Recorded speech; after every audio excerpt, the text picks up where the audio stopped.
مكملين مع بعض المثال اللي احنا بدأناه علشان نفهم الاكاونتنج ايكويشن بتشتغل ازاي على اي ترانزاكشن بيحصل عليها.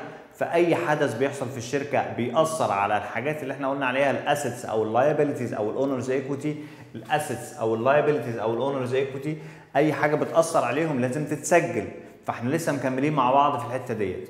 خلاص الراجل قال لك ان انا ابتديت مشروعي وحطيت فيه $15,000 واشتريت معده واشتريت حاجات احبار وحاجات عشان اشتغل بيها استخدمها في الشغل بتاعي.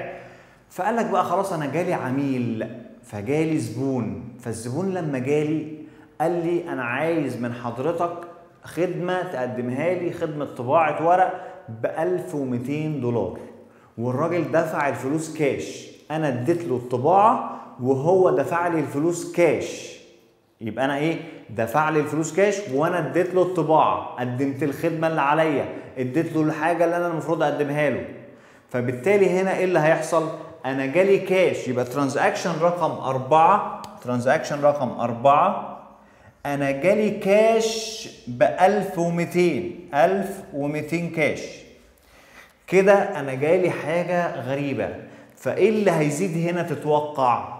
هل هيزيد التزام عليا؟ لا، ده انا قدمت خدمه لعميل وقدمت خلاص كسبت من ورا العميل دوت.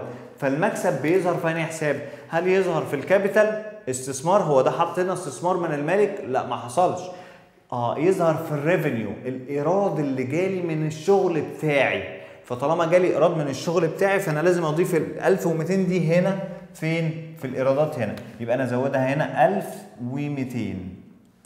يبقى انا كده المعادله بتاعتي ستيل بالانس. يعني ايه؟ يعني متساويه. 1200 بتساوي 1200. يبقى انا كده متساوي. ليه عملتها ايراد؟ لان انا حققت الايراد خلاص، نفذت اللي عليا. طالما نفذت اللي عليا خلاص يبقى ده يعتبر ايراد بالنسبه لي، اعترف بيه. في الحالات دي اعترف بيه. طب لو انا ما نفذتش والراجل دفع لي 1200 ولسه ما قدمتلوش الفلوس، دفع لي الفلوس مقدم، يبقى التزام عليا ان انا اقدم له خدمه. التزام عليا ان انا، لكن هو بيقول لك انا قدمت الخدمه اللي عليا خلاص، اديت له الورق اللي هو عايزه وطبعت له الشغل اللي هو عايزه خلاص، قدمته له واديته له، سلمته له. طالما سلمته له يبقى لازم تدخل فين؟ ايراد هنا. طب لو ما سلمتوش واداني فلوس مقدم يبقى جالي فلوس وعليا التزام.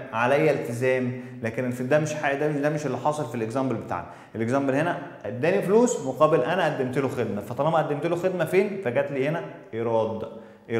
ده كده الترانزاكشن معانا رقم 4. هنكمل مع بعض الترانزاكشن 5 المره اللي جايه.